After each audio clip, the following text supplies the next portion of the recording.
The exercise of the right of reply has been requested. May I remind members that statements in the exercise of the right of reply are limited to 10 minutes for the first intervention and to 5 minutes for the second intervention, and should be made by delegations from the seats. I called on the representative of Bangladesh. Mr. President, Bangladesh is taking the floor in exercise of right of reply in respect of the statement made by the Union Minister for the Office of State Councillor of Myanmar this morning. Mr. President, we were outraged to witness another blatant demonstration of falsehoods and fabrications by Myanmar. Myanmar's statement on the developments in Rakhine, particularly on the bilateral repatriation process, is not only concocted, it is grossly misleading. Bangladesh strongly rejects such baseless accusations, falsification, and misrepresentation of facts. We emphatically reject the allegations made that Bangladesh is harboring terrorists from Myanmar. Bangladesh, under the leadership of Prime Minister Sheikh Hasina, maintains a zero-tolerance policy to terrorism, terrorist financing, and other drivers of terrorism. We do not allow our territory to be used by any terrorist entities under any pretext. Our track record in countering terrorism with due respect to human rights has earned us appreciation in all forums. Myanmar, on the other hand, needs to look at its own mirror. Myanmar's track record of inhuman treatment of its ethnic minorities is nothing new. It is their state policy, a deliberate policy of exclusion and persecution of their own people that instigate insurgency and turns the country into a breeding ground for all kinds of organized crime. Rather, it was Bangladesh who has been repeatedly offering meaningful security cooperation to Myanmar. However, without showing any interest, Myanmar continues to resorting to unsubstantiated blame game. As we speak now, a deadly conflict is going on in Rakhine State.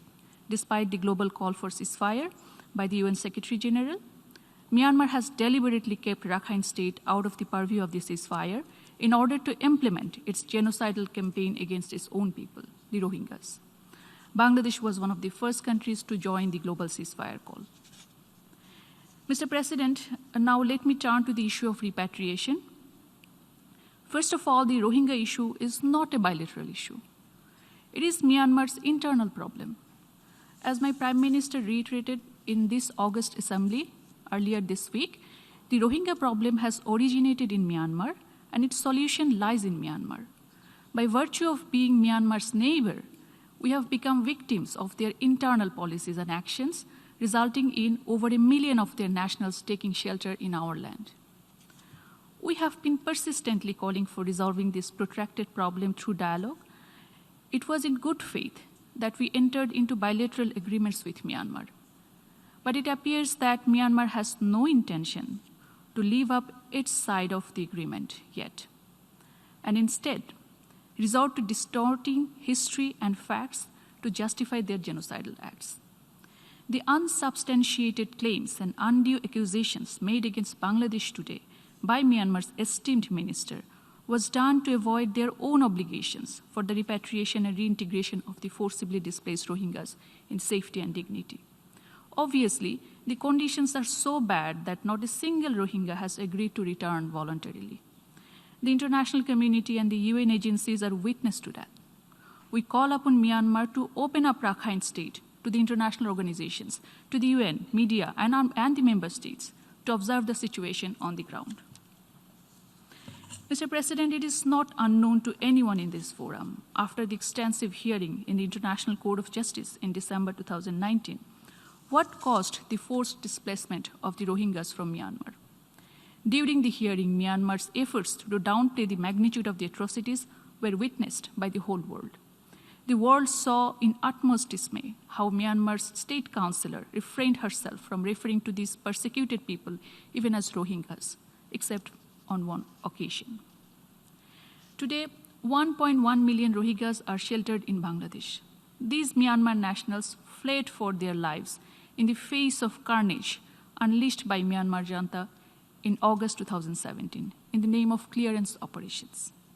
The whole world watched in utter horror as tens of thousands of innocent Rohingyas, with a large majority of them being women and children, fled, burning homes and villages, rape and murder. Mr. President, what did Bangladesh do? We opened our border and we saved lives. We acted in good faith. In a gesture of good neighborliness, we negotiated bilateral arrangements for return. We have tried to arrange repatriation process under those instruments, yet not a single Rohingya agreed to go back. In the backdrop of Myanmar's persistent claim that they were ready to receive the Rohingyas, we agreed to facilitate repatriation on 2 occasions, in November 2018 and August 2019. Unfortunately, not a single one cleared by the Myanmar agreed to return on the apprehension of their further persecution and lack of any visible action on the part of Myanmar to address their core concerns. The Myanmar minister claimed that 350 Rohingyas have returned to Myanmar on their own volition. Mr. President, 350 out of 1.1 million in 3 years. Even if we are to accept the distinguished minister's statement, we would like to know who are these 350 Rohingyas? Where are they now? Are they living in their homes in safety, security, and dignity? Without any concrete evidence of their whereabouts, a mere reference to 350 persons out of 1.1 million does not testify to any improvement of the ground reality in Myanmar. Clearly, that has not convinced a single Rohingya sheltered in the camps to return home. Mr. President, why? Why they do not want to return home? Because they do not trust Myanmar. They're afraid of their lives. They do not know what awaits them in Myanmar. Reports still come in every day of continued isolation, discrimination, and clearance operations, obliterating villages, wiping out entire habitats, even changing maps. Where do they return to, Mr. President? Mr. President, we urge Myanmar to abandon its policy of lies and propaganda and demonstrate genuine political will to take back their own nationals in safety and security to their homes. Myanmar needs to assure their people that when they return, they won't be killed again. They won't be raped again. They won't be tortured again. Myanmar should undertake visible actions, not just seek the attention of the international community by making hollow calls to take back their citizens.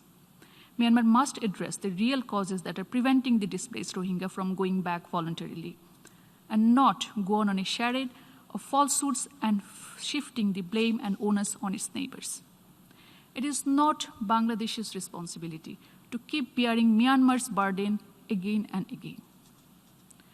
We urge Myanmar to stop these false accusations and instead demonstrate to the Rohingya people and to the world that Myanmar will provide a safe space where the Rohingyas will not be subjected to any kind of violence. They will have proper homes, access to education, health, and livelihood. We request the international community to help Myanmar to provide those facilities. And Bangladesh stands ready to engage with Myanmar for the repatriation and rehabilitation of the Rohingya people. Myanmar needs to have genuine intent and political will to address this and earn respect internationally. Thank you, Mr. President. I thank the distinguished representative of Bangladesh. I now give the floor